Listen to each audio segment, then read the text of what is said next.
So Jabardasth అంటే ఇప్పుడు చాలా ఇయర్స్ నుంచి కానీ చాలా అన్ని కాన్సెప్ట్లు టచ్ చేశారు. అవును. అండ్ చాలా ఉంటాయి కదా ఇప్పుడు మన డైలీ లైఫ్లో సెలబ్రిటీస్ రౌండ్స్ కానీ ఎవ్రీథింగ్ అన్ని రంగాల్లో టచ్ చేశారు. ఇన్ని చేసినప్పుడు కూడా ఇంకా కామెడీ మిగిలింది అనేది ఇంకా చేస్తున్నారు.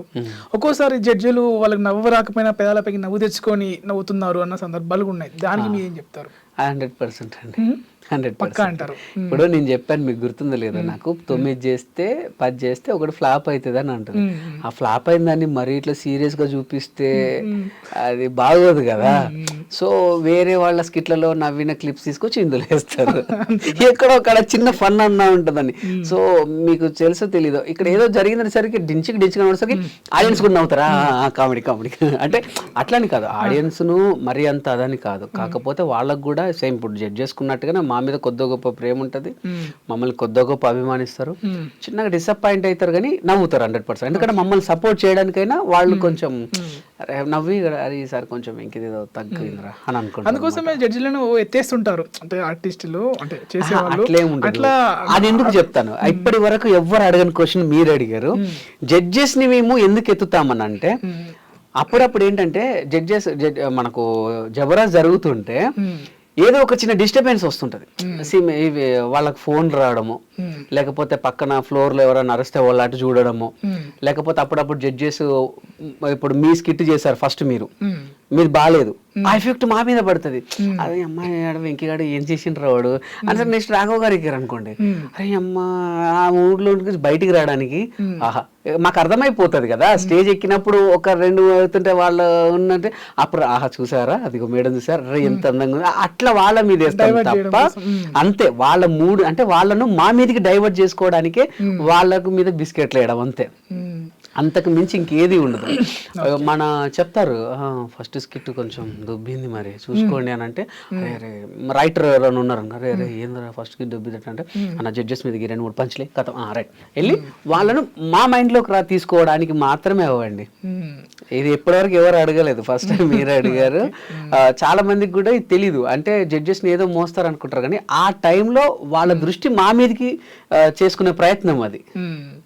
ఓకే, ఇంకా అసలు అంటే అప్కమింగ్ వాళ్ళకి పనికొచ్చే విధంగా అడుగుతున్నా ఈ క్వశ్చన్ నేను. జనరల్గా అంటే ఇప్పుడు సినిమా అంటే ఒక లైన్ ఉంటుంది, సీనిక్ ఆర్డర్, ప్లాట్ పాయింట్, ఇవన్నీ సంథింగ్ క్లైమాక్స్ వరకు తీసుకెళ్తారు స్క్రిప్ట్ని.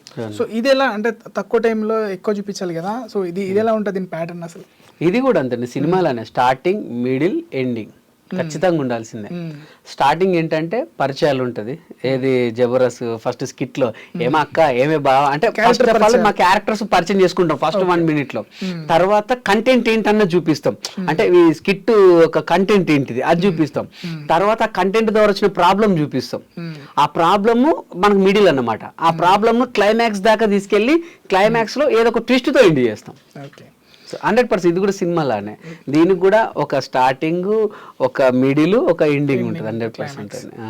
ఓకే, జనరల్గా ఇప్పుడు మీరు అన్నారు మాకు తల్లిదండ్రులు జన్మనిస్తే ప్రపంచానికి పరిచయం చేసింది జబర్దస్త్. అవును, శ్యామ్ ప్రసాద్ రెడ్డి గారు. ఓకే, సో అటువంటి జబర్దస్త్ నుంచి కొంతమంది నిందలు వేస్తూ బయటికి వెళ్ళారు. తర్వాత ఇప్పుడు చాలా చలామణి అవుతున్నారు ఇంకా వాళ్ళు ఈ సొసైటీలో, అంటే వేరే పార్టీలకు రాజకీయ పార్టీలోకి వెళ్ళి. అటువంటి వ్యక్తులను మీరు దగ్గర చూసుంటారు. సో ఎలా జరుగుతుంది ఇది? అంటే నేను ఒకటే అంటానండి, సరే వాళ్ళ వ్యక్తిగత విషయాలు నాకు అనవసరం, ఎందుకంటే వాళ్ళకి ఏమనిపించిందో నాకు తెలియదు. కానీ నేను చెప్తాను, నేను అదే చెప్తున్నాను, వాళ్ళ వ్యక్తిగత విషయాలు నాకు సంబంధం లేదు, వాళ్ళకి ఏమనిపించిందో నాకు తెలియదు. కానీ ఎప్పుడు కూడా మన తల్లిదండ్రుల్ని చీత్కరించుకుంటే సమాజం కూడా మనల్ని అలానే చూస్తుంది. ఇప్పుడు తల్లిదండ్రుల్ని అనాథాశ్రమంలో వదిలినోడు బ్రతికినా చచ్చినట్టే నా దృష్టిలో. తల్లిదండ్రుల్ని బ్రతికుండగా అనాథాశ్రమంలో వదిలిన కొడుకుల్ని వాడు బతికిన చచ్చినట్టు నా దృష్టిలో. సీరియస్లీ, వీడు చిన్నప్పుడు పుట్టితే వాళ్ళు ఎంతగా వాడిని పెంచడానికి ఎంత కాయ కష్టం చేసారు, అండ్ వాడిని చదివించడానికి ఎంత కష్టపడ్డారు. వాడు చిన్నప్పుడు ఇట్లనే టాయ్ చేసుకున్నా లేకపోతే బట్టల్లో పోయినా వాళ్ళు చీగొట్టిర్రా, పోనీ నాకు ఇది కావాలని ఏడిస్తే వాళ్ళు కాదన్నారా? నిన్ను చదివించి నీకు ఒక ఉద్యోగం ఇప్పించి పెళ్లి చేయించి పెళ్ళిళ్ళు చేస్తే ఇవాళ వాళ్ళు ఒక ఏజ్కి వచ్చిర్రు అని చెప్పి వాళ్ళ దగ్గర ముసలి వాసన వస్తుంది, బట్టల్లో విసర్జించుకుంటున్నారు అని చెప్పి నువ్వు అక్కడేసిన చిన్నప్పుడు వీళ్ళు అట్లా చేసిర్రా? ఒకవేళ వాళ్ళు నేను ఇదే చేస్తే ఈరోజు నీకు బతికేంది? అవునా కదండి. వాడు లేనిది అసలు వీడెవడు, ఇప్పుడు వచ్చిన పిల్లలు ఎవరు, ఇప్పుడు నువ్వు నీ కొడుకు వీడికి ఎప్పుడైనా చిన్నప్పుడు జ్వరం వస్తే వాళ్ళు ఎంత తల్లడిల్లిరు, వీడికి ఏదన్నా అయినా కూడా ఎక్కడి నుంచి అప్పు తీసుకొచ్చి వాడిని బాధించిన రోజులు ఇప్పుడు నీ కొడుకు చేస్తలేవా, రేపు వాడు కూడా నేను అంతే చేస్తాడు. సో అదే విధంగా అన్నం పెట్టినటువంటి జబర్దస్త్ని కానివ్వండి, మనల్ని ఆదరించి 10 మందికి పరిచయించిన జబర్దస్త్ని కూడా ఎప్పుడు కూడా దాన్ని బ్యాడ్ చెప్పొద్దు. బ్యాడ్ చెప్పిన వాళ్ళను ఖచ్చితంగా సమాజం కూడా అలానే చూస్తుంది 100%. ఎందుకంటే బిఫోర్ జబర్దస్త్ నేను ఎవరిని, ఆఫ్టర్ జబర్దస్త్ కదా వెంకీ మంకీ. ఇప్పుడు నేను ఏదైనా సినిమా ఆఫీస్కి వెళ్ళినా, ఎక్కడికన్నా వెళ్ళినా వెంకీ గారిని గుర్తుపట్టి మనల్ని కూర్చోబెట్టి, ఇప్పుడు నార్మల్ ఆర్టిస్ట్ వెళ్తే ఆడిషన్స్ తీసుకొని పంపించేస్తారు, మేము వెళ్తే కొంచెం మాట్లాడి టీయో కాఫీ వచ్చి వెంకీ వచ్చింది కదా ఏదో ఒకటి ఇచ్చేద్దాంలే అన్నట్టు మాట్లాడతారు. నేను అనేది ఏంటంటే మనం ఎక్కడి నుంచి వచ్చినాం అన్నది మూలాలు మర్చిపోవద్దు. మూలాలు మర్చిపోతే అది వాళ్ళకి విజ్ఞతకు వదిలేద్దాం. ఇప్పుడు జబర్దస్త్లో అంటే ఇండస్ట్రీ అయినా జబర్దస్త్ అయినా అంత ఒకటే కదా. సో తొక్కేడాలు అనేవి ఉంటాయి. ఎందుకంటే రీసెంట్గానే ఒక మా ఇంటర్వ్యూలో మా టీంలోనే ఇచ్చారు చెల్లాకి చంటి గారు, నన్ను తొక్కడం వల్ల నేను ఇలా ఉన్నాను, నాకు ఇంత ఇలా అన్యాయం చేశారు అనేసి అన్నారు. సో దానికి మీరు దగ్గర నుండి చూస్తారు కదా, ఆ విషయంలో మీరేమంటారు? అంటే తొక్కడం అంటే చంటన్నకు ఏం జరిగింది నాకు తెలియదు, కానీ నేను ఒక్కడే చెప్తాను, మనకు టాలెంట్ ఉంటే ఎక్కడన్నా బతకొచ్చు. అది జబర్దస్తే కావచ్చు, డిఏ కావచ్చు, శ్రీదేవి డ్రామా కంపెనీ కావచ్చు, ఇంకా ఏదైనా స్టార్ మానే కావచ్చు, జీ తెలుగే కావచ్చు, ఎక్కడైనా బ్రతకొచ్చు. ఇప్పుడు నేను మన ఐడ్రీమ్లో పనిచేస్తున్నానండి, నాకు టాలెంట్ ఉంది, మీరు యాంకరింగ్లో మీరు సీనియారిటీ, మీరు నన్ను దొక్కారు, నాకు వర్త్ ఉంది, నేను ఇంకొక అడికి వెళ్ళి చేసుకుంటా, ఇంకో ఛానల్కి వెళ్తా. సరే ఇంకో ఛానల్ కూడా నన్ను అక్కడ ఇంకొక సీనియర్ ఉన్నాడు నన్ను దొక్కేశాడు, ఓన్గా పెట్టుకుంటా, నేను పోరాడంత వరకు పోరాడతా. ఒకప్పుడు ఏంటంటే సినిమా ఒక్కటే లోకం ఉండేదండి, సినిమా ఒకటే ప్రపంచం ఉండే. ఇప్పుడు 100 ప్రపంచాలు, యూట్యూబ్, సినిమా, ఇన్స్టాగ్రామ్ ఇన్ఫ్లుయర్స్ ఒక రోజుకు 10,000 సంపాదిస్తున్నారు. మనల్ని ఎవరు తొక్కారంటే మరి అప్పుడు ఆ టైంలో సినిమా ఒక్కటే ఉండే కాబట్టి పాపం ఆయనకు అది హెల్త్ బాగా లేకుంటున్నప్పుడు అదే అప్పుడు అన్నకు ఓన్లీ సినిమా ఒక్కటే ఉండే కదా. అప్పుడు అది ఎప్పుడు ఒక 4-5 years బ్యాక్. ఇప్పుడు చూడండి ఎంత అయిందో.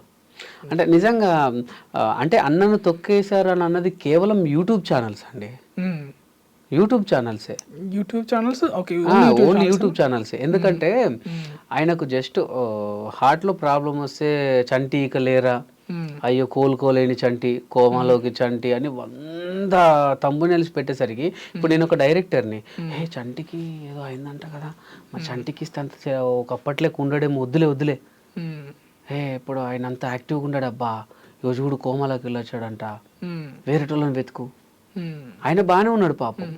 సో ఈ thumbnails మీరు చూసారు కదండి, ఎలా ఉంటదంటే అత్తతో అల్లుడు బెడ్రూమ్లో అని ఉంటది, ఏం లేదు, అత్తతో అల్లుడు బెడ్రూమ్లోకి వెళ్ళి అత్తమ్మ మీ ఇంట్లో లైట్ పని చేస్తుందనే ఉంటది లోపలికి వెళ్తే. కానీ ఇలాంటివి చేయబట్టి ఇప్పుడు పెద్ద వాళ్ళు ఈ సోది అంతా చూడరు కదండి, పైన thumbnail చూసి అయ్యో అవునా వెంకీకి అయ్యో అంతెందుకండి. నేను వరంగల్ నుంచి గట్కేశ్వరి వస్తుంటే నాకు యాక్సిడెంట్ అయింది నా కార్కి. అంటే నేను అప్పుడు మంచు పడుతుంది బాగా, చలికాలం, పెద్ద మంచు, ముందటోడు వెనక్కి కనిపిస్తాడు, వెనుకోడు ముందట కనిపిస్తాడు, నా వెనక ఇన్నోడు పడుకున్నాడంట, పడుకొని వచ్చి 120 speedలో గుద్దాడు నన్ను బ్యాక్ నుంచి. దేవుడి దేవల్ల నాది మంచి కారు కాబట్టి నాకేం కాలేదు.